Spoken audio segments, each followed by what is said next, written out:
What the Venus Project proposes is that we bring all the nations together and take care of everything on earth. We pledge allegiance to the environment and all the world's people. The end of separate nations, the end of the artificial boundaries that separate people, and the sharing of all the world's resources by all the world's people. If few nations control most of the Earth's resources, you're going to have territorial disputes. You're going to have war.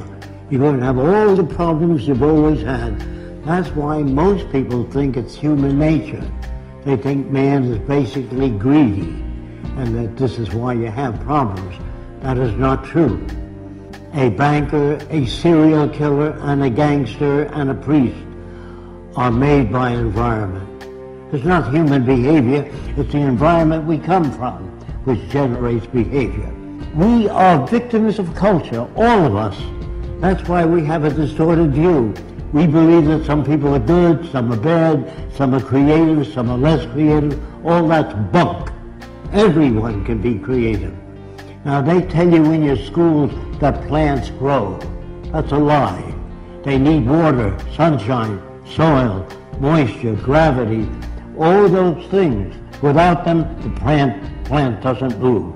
There is nothing in the earth today that is not acted upon by resident forces. And your language was designed hundreds of years ago. That's why we can't talk to each other. We talk at one another, not to one another.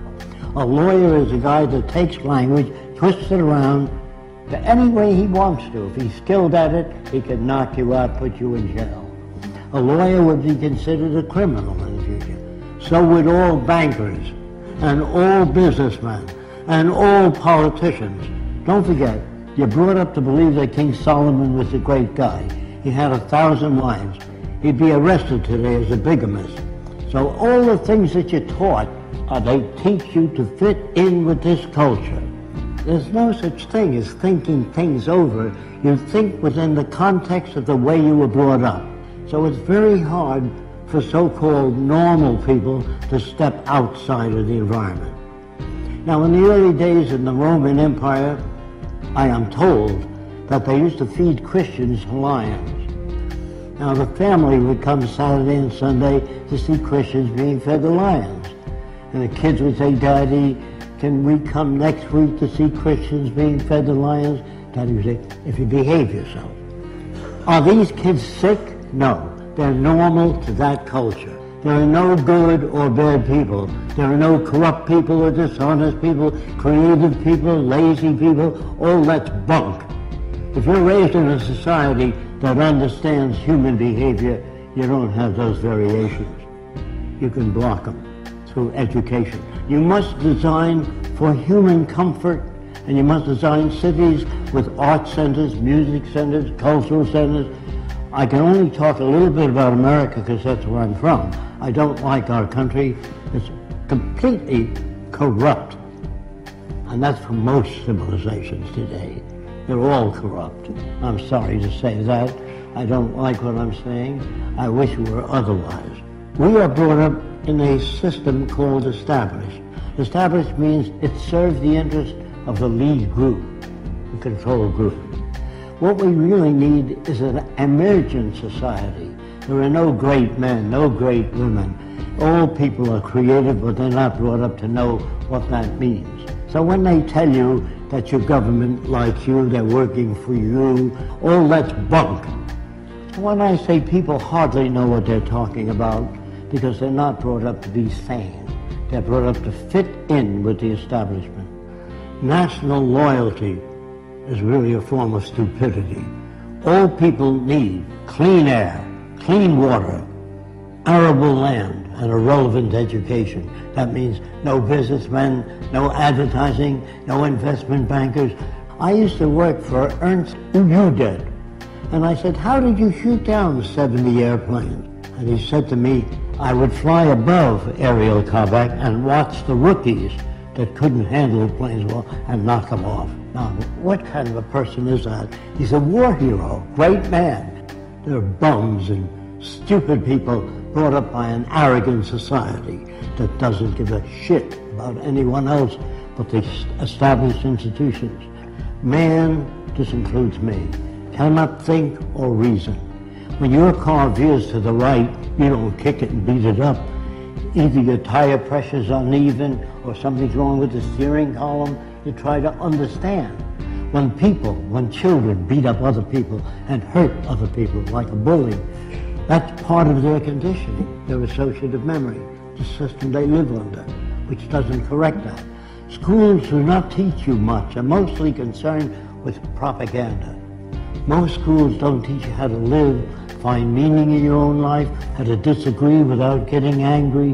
What is really needed is the intelligent management of the Earth's resources for the benefit of everyone. Now, the only way you can do that is through technology.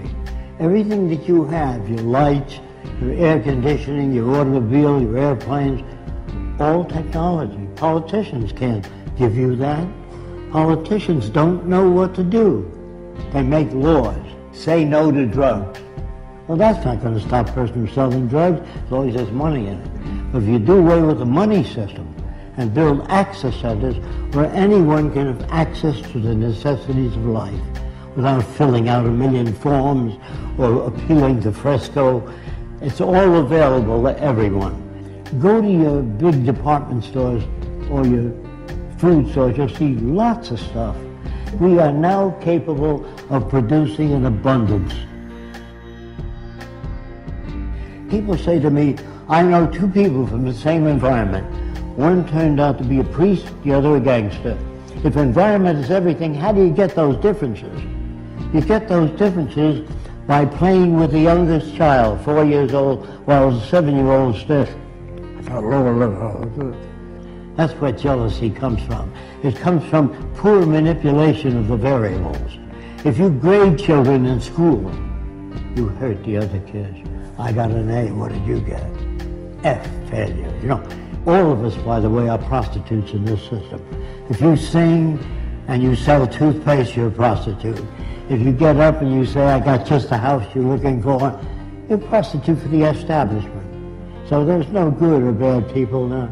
We're perfect reflections of the culture we live in. Again, I'm sorry about that. How can you pray to a God? How can you talk to God? They think, due to ego problems, that they're specially selected. The Jews are God's chosen people. The Germans are the master race. You know, all these little egocentric people think that they're put here to lead the world into a better direction. Galileo found seashells on the mountaintop. He took it to the Catholic Church, and he said, maybe the mountain was once under the water and was pushed up. And the church said, no, the devil put that stuff there to confuse you. So the world you live in is as full of shit as a Christmas turkey. And you're not about to talk to people and turn them around. You have to demonstrate it. So I don't say science is perfect, but it's closer to our problems than any other system. People really don't know what to do, so they put up a sign, thou shalt not steal, don't be dishonest. That doesn't change people. All money systems, as they begin to collapse and change, they move toward fascism. It's part of the history of civilization to move in that direction. The wealthy people try to protect what they have. I went to the South Seas when I was 21. Everybody on the island was nude, except when men climbed trees. They wore kind of a jockstrap to prevent their balls from being caught in the branches. So everybody walked around nude. And the interesting thing about it is I never saw a native stare at a girl's body, only her eyes. When you talk to a woman, you never say, hey, get a load of that chick. That's what you get in civilization. You cover the girl. If people swam nude when they were this high, you couldn't sell pictures of a nude girl. Do you understand that? I get to know the natives so well, I watch them make love. And they stroke the whole female, the top of her head all the way down. They had no fetishes. There were no tit men, leg men, ass men. All that's made by culture. And if you don't use that kind of language around women, you can't become equal to one another. So you have to tell them how men think. That isn't how they think. That's how they're brought up. When guys poke each other, hey, get a load of that chick, you know.